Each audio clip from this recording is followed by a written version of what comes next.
सो hey guys, आज हम देखने वाले हैं द सर्मन एट बनारा, जो ये क्लास 10th का इंग्लिश का चैप्टर नंबर 10 है। इस चैप्टर का सोर्स लिया गया है बेट्टी रनसॉ के द्वारा यहाँ पर। और इस चैप्टर में जो कॉन्सेप्ट है वह है लाइफ एंड डेथ का, जिसके अंदर लाइफ का सबसे बड़ा ट्रुथ जो कि है डेथ, उसके ऊपर पूरी बात की गई है। जिसके अंदर यह बताया गया है कि जो मॉर्टल्स हैं, यानी जो भी ऐसे चीज़ जो कि अमर नहीं, जैसे इंसान हो गए, पशु पक्षी ये सब हो गए, उनके ऊपर जो है पूरी बात की गई है। तो आइए देखते हैं कि इस चैप्टर में क्या क्या चीज़ बताया गया है। गौतम बुद्ध का जन्म नॉर्दर्न इंडिया में 563 बीसी में हुआ था और उनकी मृत्यु 483 बीसी में हुई थी। वह जन्म लिए थे एक प्रिंस के रूप में और उनका नाम पड़ा था सिद्धार्थ गौतम। 12 साल की उम्र में वह स्कूल करने चले गए। और वहाँ पर स्कूलिंग में क्या वो पढ़ते थे, तो हिंदू सेक्रेड स्क्रिप्चर्स, यानी जो भी हिंदू के पवित्र राइटिंग्स हैं उनके रिलीजियस के ऊपर, वो पढ़ा करते थे।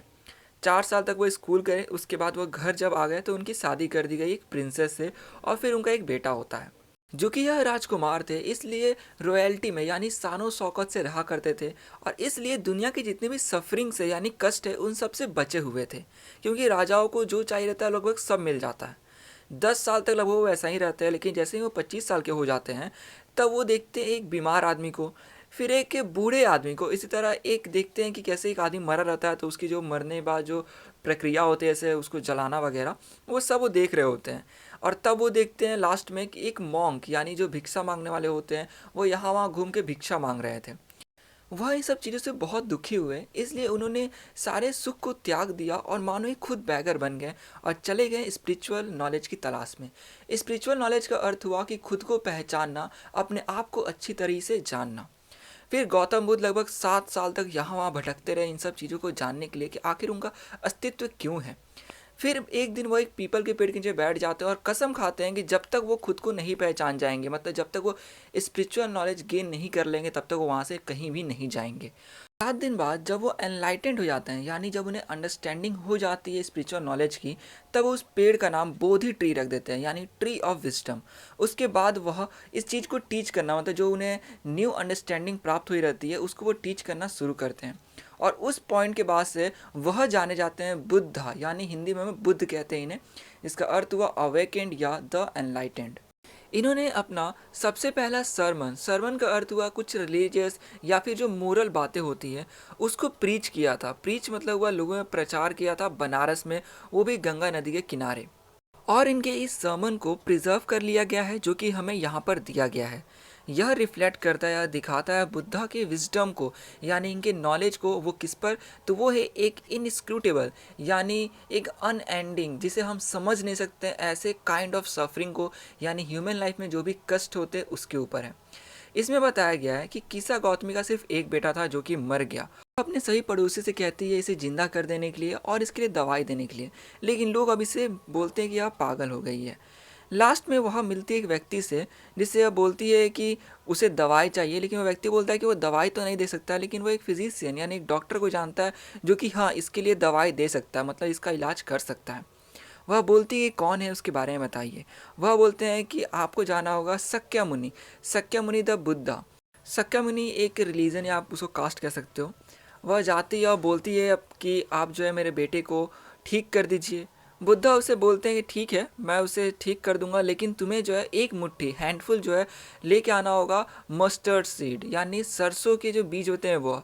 और वह भी किसी ऐसे व्यक्ति के घर से जहाँ पर किसी का भी बेटा, हस्बैंड, पेरेंट या फिर फ्रेंड न मरा हो। किसा गौतमी घर से घर जाती है, सभी से मस्टर्ड सीड मांगती है, सभी देने के लिए तैयार हो जाते हैं। लेकिन जब भी वो पूछा करती है उनसे कि क्या आपके घर में कोई भी ऐसा व्यक्ति कोई मरा है, तो सभी बोलते हैं कि देखो हमें याद मत दिलाओ, बहुत दुख वाला वो समय था, और इससे बोलते हैं। और सभी लोग बोलते हैं कि नहीं, मेरे घर पे ये कोई मर गया या वो मर गया था। तो इस तरह किसा गौतमी सभी के घर जाती है, लेकिन कहीं से भी उसको मस्टर्ड सीड नहीं मिलता है, यानी सभी के घर में कोई ना कोई मरा हुआ रहता है। किसा गौतमी थक हार करके बैठ जाती है, और फिर वो सिटी में जो लाइट्स रहते हैं, यानी जो भी दिए मोमबत्ती वगैरह जल रहे होते हैं, क्योंकि अभी की तरह मॉडर्न लाइट नहीं था, तो वो फ्लिकर कर रहे होते हैं, उसे देखती है। फ्लिकर करने के कुछ देर बाद वह बुझ जाते हैं। तब इससे वो समझती है कि इंसान, सारे जितने भी मैन यहाँ पे लिखा गया है, बट इससे आप ह्यूमन समझो, ये सभी लोगों का जीवन इसी तरह है। वो भी फ्लिकर कर रहा है, मतलब सभी लोग जिंदा होते हैं तब, और लास्ट में एक ना एक दिन वो एक्सटिंग्विश हो जाता है, यानी कि वो बुझ जाता है, यानी इंसान मर जाता है। मतलब लास्ट फेट उसका यही है कि उसको एक ना एक दिन मर जाना है। यहाँ पे अब कहा जा रहा है कि एक ऐसा रास्ता है जो कि इंसानों को इमॉर्टल बना देता है, और वह है सेल्फिशनेस, यानी स्वार्थ को त्याग देना। अब यहाँ पे इमोर्टल का अर्थ ये नहीं हुआ कि लोग अमर हो जाएंगे। यहाँ पे कहने का अर्थ हुआ कि लोग जब स्वार्थ को त्याग देंगे तो मानो इस पूरे दुनिया के मोह माया से कट जाएंगे, अलग हो जाएंगे और वो खुद को पहचान जाएंगे, यानी उनको स्पिरिचुअल नॉलेज की प्राप्ति हो जाएगी। इनका ये कहने का अर्थ हुआ। इन्होंने फिर कहा कि यह इनका स्वार्थ था जो कि वो इतना ग्रीफ कर रही थी, इतना ज़्यादा शोक मना रही थी, बल्कि उन्हें यह पता होना चाहिए कि जो डेथ है वो सभी में कॉमन है, यानी एक न दिन सभी को मरना है। गौतम बुद्ध कहते हैं कि इंसानों का लाइफ बहुत ही ब्रीफ यानी शॉर्ट टाइम के लिए और बहुत पेनफुल है। कोई भी व्यक्ति जो जन्मा है वो एक न एक दिन जरूर मरेगा और मृत्यु को कोई टाल नहीं सकता है। जैसे कि एक पका हुआ फल भी नीचे जरूर गिर जाता है पेड़ से, उसी तरह जो भी इंसान जो है वह एक न एक दिन जरूर मरेगा। जैसे कि एक मिट्टी का घड़ा जिसको एक पॉटर बनाता है वो भी एक न एक दिन जरूर टूट जाता है, इस तरह कोई व्यक्ति जो कि जवान है, बूढ़ा है, उसको एक न एक दिन मरना ही है। गौतम बुद्ध यहाँ बताते हैं कि अगर किसी का बेटा भी मर रहा होता है, यानी उसका जब आत्मा इस धरती को छोड़कर जा रहा होता है, तो उसका पिता भी उसे नहीं बचा सकता है। इस तरह कोई किसी का खास रिलेटिव है, यानी उसके ब्लड रिलेशन में आता है, जिसको हम लोग बोलते हैं किन्समैन, वो भी जो है उसे नहीं बचा सकता है। भले जो रिलेटिव्स होते हैं वो लेमेंट करते हैं, यानी शोक जताते हैं जब भी कोई व्यक्ति मर जाता है।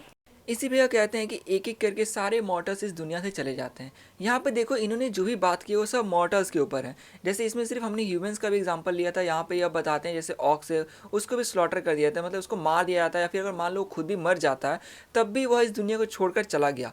इसी तरह सभी मॉर्टल्स को, चाहे ह्यूमंस हो, एनिमल्स हो, या कोई भी मॉर्टल है, सभी को एक न एक दिन मर जाना है और इसी धरती पे डीके हो जाना है, यानी मर करके इस धरती में मिल जाना है।